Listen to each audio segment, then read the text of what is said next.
रहीम अस्सलातु वस्सलामु अलैका या सय्यदी या रसूलल्लाह व अला वसहबी या हबीबल्लाह रब्बि इश्रह ली सदरी व यस्सिर ली अमरी वहलुल उक़दतम मिन लिसानी यफ़क़हू क़ौली। अज़ीज़ तलबा कराम, जामे निज़ाम मुस्तफ़ा सल्लल्लाहु अलैहि वसल्लम की ऑनलाइन क्लासेस से एक बार फिर हाज़िर हैं। हम सर्फ़ बोतराल, इल्म सीगा, कनूचे खेवाली और तालीम सर्फ़ जो है वो इन तमाम किताबों को पढ़ रहे थे, यानी इनको इकट्ठा लेके चल रहे थे। और इसके अंदर जो सर्फ़ बोतराल भी है वो भी हमारी शामिल है और हम इसके कवानीन को पढ़ रहे थे, यानी जो सर्फ़ के कवानीन हैं, तालीलात हैं, उनको हम पढ़ रहे थे। और अल्हम्दुलिल्लाह हमने जो है वो अजवफ़ तक तमाम कवानीन को मुकम्मल किया। अब उसके बाद हम नाक़िस के कवानीन शुरू करने लगे हैं। नाक़िस की तारीफ़ हमने सर्फ़ बाई में पढ़ी थी कि वो कलमा जिसके लाम कलमे के, यानी वो इसम या फ़ेल जिसके लाम कलमे के मुकाबले में हरफ़ इल्लत आ जाता है उसको हम नाक़िस कहते थे। अगर हरफ़ इल्लत वाव आता है तो वावी, या आता है तो याई कहते थे।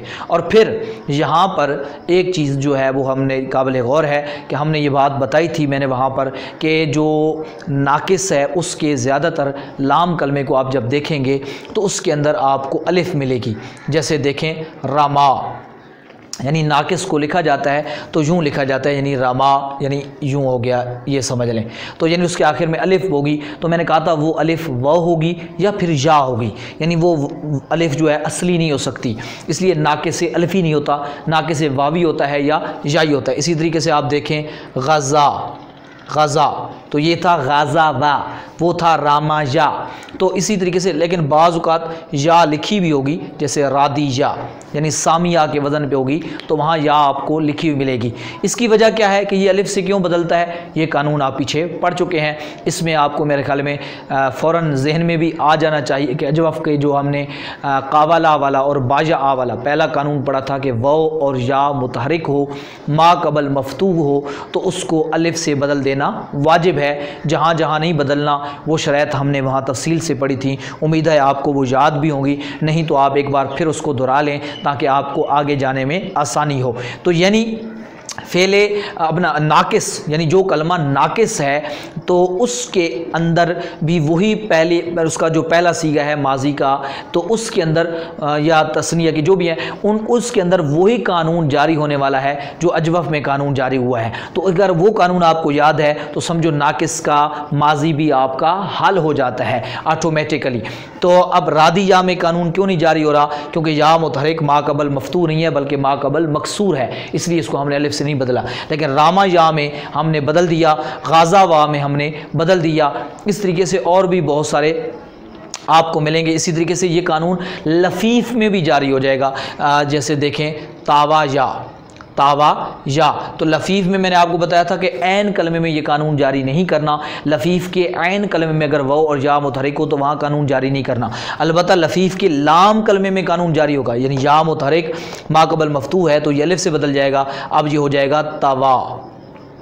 तो इस तरीके से मैंने ये थोड़ा सा दोहरा दिया है कि नाक़िस के वावी हो या याई हो उसका जो पहला सीगा है उसमें भी आपने इस चीज़ में गौर करना है, नाक़िस वावी हो या याई हो। इसी तरीके से लफ़ीफ़ भी उसमें भी मकरून हो या मफरूक हो, जैसे अब तवा है, कवा है, या इसी तरीके से आप कहते हैं वाक़ा या, वाक़ा या अब मफरूक हो गया। अब देखें यहाँ पर भी या मुतहरिक मा कबल मफ़तूह है तो ये वक़ा हो जाएगा, यानी या अलिफ़ से बदल जाएगी।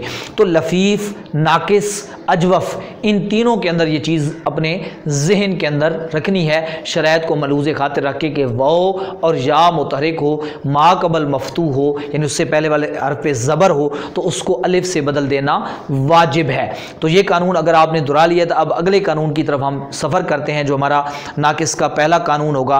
वो तो हम पढ़ चुके हैं इसलिए मैंने उसको दोहरा दिया है। वो कानून क्या है कि अगर अलिफ़ ज़ायदा, कहीं पर भी अलिफ़ कलमे में ज़्यादा हो और अलिफ़ ज़्यादा के बाद हरफ़ इल्लत आ जाए, यानी वाव या आ जाए या फिर अलिफ़ आ जाए, हरफ़ इल्लत तीन है, वाव अलिफ़ या। हरफ़ अलिफ़ ज़ैदा, यानी जो आपको अलिफ़ ज़ैदा क्या होता है, जब आप वज़न करते हैं तो वह हरूफ़ असलिया के मुकाबले में नहीं आता अलिफ़ ज़ैदा।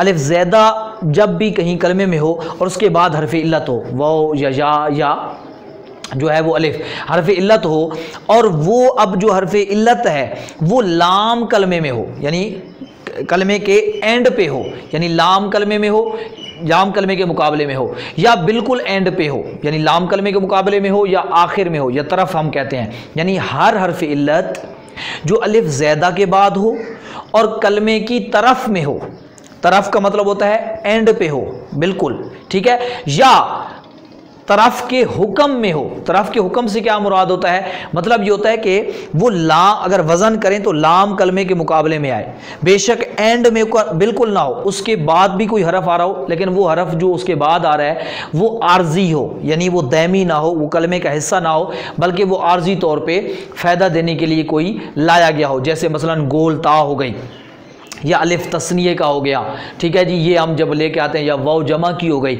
ये हम लेके आते हैं, तो समझो कि वो आर्जी जो है वो हम इजाफा करते हैं, तो वो इजाफा यूँ समझें कि है ही नहीं, इसको हम शुमार ही नहीं करते, तो इस वजह से हम यूँ समझ लेते हैं कि ये हर्फ इल्लत आखिर पे ही पड़ा है।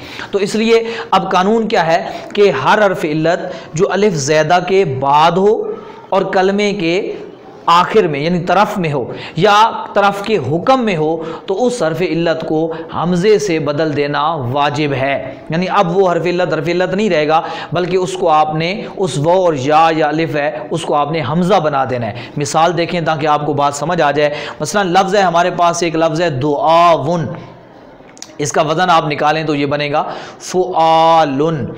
तो आप ज़रा देखें, ये अलिफ ज़ैदा है, ठीक है जी, और इसके बाद ये लाम कलमा है, ठीक है, और यानी है भी एंड, लाम कलमा भी है और आखिर भी है, तो वो आ रही है, हर्फ इल्लत वो आ रही है, तो अब हमारा कानून लग जाएगा कि ये अब वो नहीं रहेगी, बल्कि इसको हमज़ा कर देंगे और ये बन जाएगी दुआउन।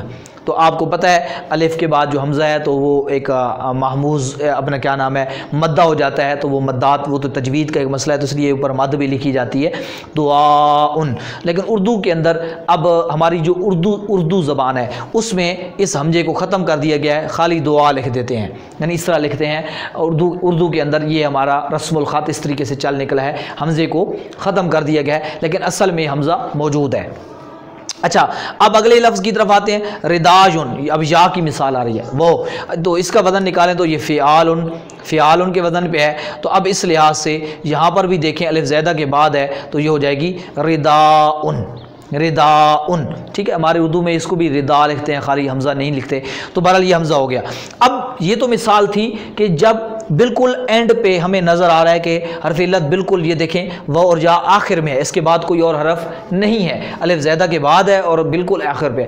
अब हम उन मिसालों को देखेंगे, अलिफ ज़ैदा के बाद हर्फ इल्लत है लेकिन वो एंड पे नहीं है, उसके बाद भी कोई हरफ है, लेकिन हम कहेंगे कि ये एंड के हुक्म में है, यानी तरफ के हुक्म में है। मसलन देखें, एक लफ्ज़ है इद्दाआवतुन, तो ये अलिफ ज़ैदा है, अब इसके बाद हर्फ इल्लत वो आ रहा है, लेकिन वो के बाद क्या आ रही है, गोल ता आ रही है, तो यानी ये हर्फ इल्लत अलिफ ज़ैदा के बाद तो है लेकिन तरफ में नहीं है, बल्कि हुक्म तरफ में है। मैंने अभी बताया कि जब गोल ता है तो समझो कि वो यानी वो आर्जी जो है वो ज़्यादा लाजमी नहीं है, वो गैर लाजमी है, यानी वो कलमे का हिस्सा नहीं है, पार्ट नहीं, अगर हट भी सकता है। तो अब इस लिहाज से इद्दाआवतुन, तो इसके अंदर भी क्या कर देंगे, हम इसको हमज़े से बदल देंगे, तो ये हो जाएगा इद्दाआतुन, यानी हमज़े से बदल जाएगा वाव। और इस तरह आप भी देखें, अगर नून तस्निये का उसके बाद जो है अलिफ नून तस्निये का आ रहा है, मिदआवाने, अलिफ ज़ैदा के बाद वो आ रही है, उसके बाद अलिफ नून ज़्यादा हो रहा है, यानी अलिफ नून आ रहा है, लेकिन वज़न बनाए तो ये बनेगा मिफ़आलाने, तो यानी ये वो जो है वो लाम कलमे के मुकाबले में है, यानी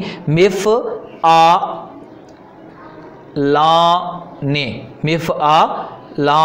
तो देखें ये ऐन के मुकाबले में वो आ रही है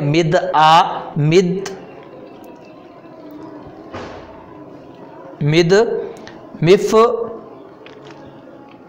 ये हो गया मिफ़, हाँ आइन ज़्यादा है ना, मिफ़आलाने, तो क्या हो गया मिदआवाने,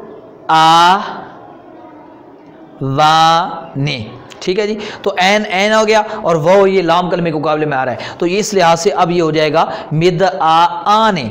तो अब या की मिसाल भी इसी तरीके से देख लें, शक्कायतुन, तो देखें गोल ता आ रही है, तो ये हो जाएगा शक्काअतुन, या को हमज़े से बदल देंगे, तो ये हो जाएगा शक्काअतुन। इसी तरीके से मिरमायाने, तो ये हो जाएगा मिरमाआने, आने, तो क्योंकि इस सारे वज़न है मिफ़आलाने। तो यानी जब कानून ये निकल आया, अब कानून नोट कर लें कि हर हरफ़े इल्लत जो अलिफ ज़ैदा के बाद हो और कलमे की तरफ में हो, एंड पे हो, या कलमे की तरफ के हुक्म में हो, तो उस हरफ़ इल्लत को हमज़े से बदल देना वाजिब है। तरफ के हुक्म का मायना मैंने ये बता दिया कि मतलब उसके बाद कोई ऐसा हरफ आ जाए जो मुस्तकिल ना हो, यानी उस कलमे का हिस्सा ना हो। जिस तरह कि मैंने कहा गोलता आर्जी आती है, तस्निया आता है, या अपना क्या नाम है जमा वाव नून जमा कहा जाता है, अलिफ नून तस्निया कहा जाता है, या नून तस्निया कहा जाता है। तो ये सारी ज़वैद ये मतलब है कि और वो हरफ़ इल्लत जो है वो लाम कलमे के मुकाबले में आ रहा हो वज़न के अंदर, तो उस सूरत में ये कानून जारी किया जाएगा।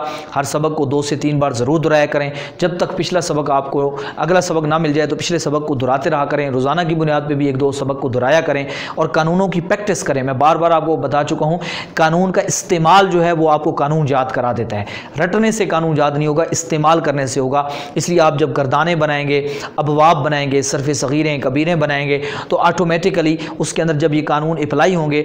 और याद रखें, कानून का इस्तेमाल 1 बार 2 बार 3 बार करने से भी नहीं होगा। यानी मतलब आप एक गर्दान बनाएं तो आप कहें कि मुझे कानून असबर हो जाए, बल्कि आप कई बार, बल्कि मैं कहूँगा कि 1000 बार बनाएं, ताकि तो फिर आपकी सोचने से पहले ही वो ऑटोमेटिकली जवाब आ जाएगा।